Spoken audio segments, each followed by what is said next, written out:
मेरा नाम रिया है। गरीब होने के कारण मेरी शादी मेरे माँ बाप ने एक 50 साल के बूढ़े इंसान के साथ करवा दी। उस समय मेरी उम्र महज 20 साल की थी। यह मेरी दूसरी शादी थी, क्योंकि मेरी पहली शादी के कुछ महीने बाद ही मेरे पति का देहांत हो गया। तभी लोगों ने मेरे बाबा को यही कहा कि अभी तो इसकी पूरी जिंदगी पड़ी है, इसीलिए इसकी दूसरी शादी करवा दो। क्योंकि मैं एक विधवा थी और गरीब भी थी, इसलिए मुझे कोई दूसरा लड़का नहीं मिल रहा था। इसलिए मेरे बाप ने एक 50 साल के व्यक्ति के साथ मेरी शादी करवा दी थी, जो कि एक अमीर व्यक्ति था। मेरे पति अधिकतर अपने काम के सिलसिले में व्यस्त रहते थे और जैसे ही अपने काम से वापस आते हैं तो थकान का बहाना कर कर सो जाते हैं। मैं अपने पति के बिना अकेले बिस्तर पर तड़पती रहती हूँ। मुझे पति का सुख कभी नहीं मिला, क्योंकि मेरा पहला पति तो कुछ महीनों के बाद मर ही गया था और अब मेरा दूसरा पति मुझे वह पति का प्यार दे ही नहीं पाता था। मुझे वैसे तो दिन भर कुछ भी काम नहीं करना पड़ता था, क्योंकि घर में एक नौकर रखा हुआ था। एक दिन हमारे नौकर की तबीयत थोड़ी खराब हो गई, तो उसने अपने बेटे को अपनी जगह कुछ दिनों के लिए काम पर भेज दिया था। अगले दिन जैसे ही हमारे नौकर का बेटा आता है तो उसको देखकर मेरे होश उड़ जाते हैं, क्योंकि वह दिखने में कतई भी नौकर की तरह नहीं लग रहा था। एकदम गठीला मजबूत शरीर, उस पर से गोरा रंग, काली काली आंखें, वह किसी फिल्मी हीरो से कम नहीं लग रहा था। मैं बहुत देर तक तो उसको बस ऐसे ही निहारती रही। तभी एकदम से नौकर के बेटे ने मुझे कहा, मालकिन, मैं रमेश काका का बेटा हूँ। पिताजी ने मुझे यहाँ पर काम करने के लिए भेजा है। पिताजी की तबीयत थोड़ी खराब है, इसलिए वो कुछ दिन काम नहीं कर सकते। मैंने रमेश काका के बेटे को घर के अंदर बुलाया और खुद जाकर मैं कुर्सी पर बैठ गई।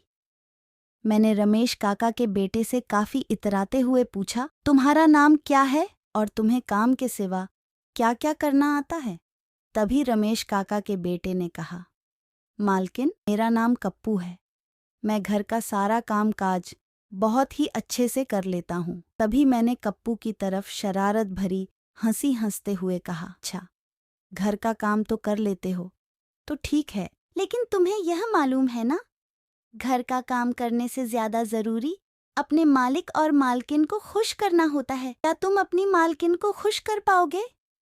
तभी कप्पू ने हैरानी के साथ मुझसे कहा, मालकिन, मैं अपना पूरा काम ईमानदारी से करूँगा और कोशिश करूँगा आप लोग मेरे काम से खुश रहे। फिर मैंने कप्पू को उसका काम समझा दिया। अपना काम पता चलने के बाद कप्पू तुरंत ही अपने काम पर लग गया। मैं अधिकतर बैठी हुई मनीष को बस ऐसे ही देखती रहती थी। एक दिन मेरे पति को काम के सिलसिले से शहर के बाहर जाना था, लेकिन मेरे पति इस बात से बहुत परेशान हो गए। जब मैंने उनसे उनकी परेशानी की वजह पूछी तो उन्होंने मुझसे कहा, पहले जब भी मैं काम के सिलसिले में बाहर जाया करता था तो मैं रमेश काका को तुम्हारे पास छोड़ जाया करता था। मुझे किसी भी तरह की कोई फिक्र नहीं होती थी। रमेश काका का नाम सुनते ही मैंने अपने पति से कहा, अरे कोई बात नहीं है तो कप्पू तो है ना, कप्पू रात को मेरे पास रह लेगा।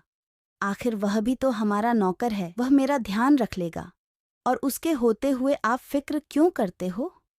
मैं अपना ख्याल अपना रख लूंगी। फिर मेरे पति ने कप्पू को उसका काम समझाकर और उसे हिदायत देकर कि वह मुझे छोड़कर कहीं पर भी ना जाए और मेरी सारी बातें माने, और फिर अपने काम के लिए निकल गए।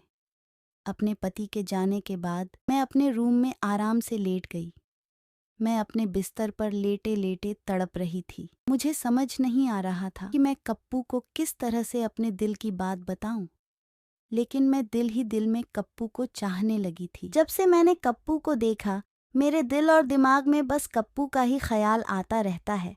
मैंने कप्पू को कितनी बार अपने दिल की बात बताने की कोशिश की, लेकिन कप्पू अधिकतर मेरी ऐसी बातों को अनसुना कर दिया करता था। मुझे समझ नहीं आ रहा था कि मैं कप्पू को किस तरह से अपने नज़दीक लेकर आऊं। फिर मेरे दिमाग में एक विचार आया। मैं फौरन अपने बिस्तर से उठी और रूम से बाहर निकलकर सीढ़ियों से उतरने लगी, क्योंकि मेरा रूम ऊपर है और कप्पू नीचे किचन में सोता है। सीढ़ियों से उतरती हुई जानबूझकर मैं सीढ़ियों से गिर गई। मैं जोर जोर से चिल्लाने लगी। मेरे चिल्लाने की आवाज़ सुनकर कप्पू फौरन दौड़ा हुआ मेरे करीब आया और मुझे इस तरह से गिरा हुआ देखकर वह घबराकर कहने लगा, अरे मालकिन, आपको क्या हुआ? मैंने रोते हुए कप्पू से कहा। मैं नीचे पानी पीने के लिए आ रही थी तो अचानक से मेरा पाँव फिसल गया और मैं सीढ़ियों से नीचे गिर गई। मुझे बहुत दर्द हो रहा है और मैं उठ भी नहीं पा रही हूँ। कप्पू ने मेरी हालत को देखकर मुझसे कहा, मालकिन, आप धीरे धीरे उठने की कोशिश करके देखो और अपने रूम में चलिए, फिर मैं फौरन डॉक्टर को बुलाकर ले आता हूँ। लेकिन मैंने कप्पू को झूठ बोलते हुए कहा, नहीं कप्पू, मुझसे कतई भी नहीं उठा जा रहा है, मुझे बहुत दर्द हो रहा है।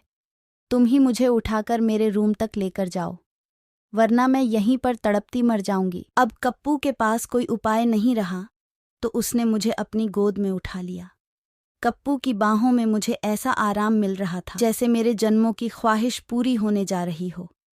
कप्पू मुझे गोद में उठाकर एक एक करके सीढ़ियां चढ़ता जा रहा था। मैं उसकी बाहों में बाहें डाले, उसके कंधे पर अपना सर रखे, बस उसे देखे जा रही थी। मैं जानबूझकर अपना संतरा कप्पू के सीने पर सटा रही थी ताकि उसे भी कुछ कुछ होने लगे। फिर कप्पू ने फौरन मुझे मेरे रूम में ले जाकर मुझे बिस्तर पर लिटा दिया। जैसे ही कप्पू ने मुझे मेरे बिस्तर पर लिटाया तो मनीष के बिछड़ने के डर से मैं घबरा गई थी और मैंने फौरन कप्पू की शर्ट पकड़ ली और उसे अपने नज़दीक खींचते हुए अपनी बाहों में भर। अब कप्पू को भी कुछ कुछ होने लगा और फिर हम दोनों ने रात भर एक दूसरे को खूब प्यार किया और मालकिन की सारी रात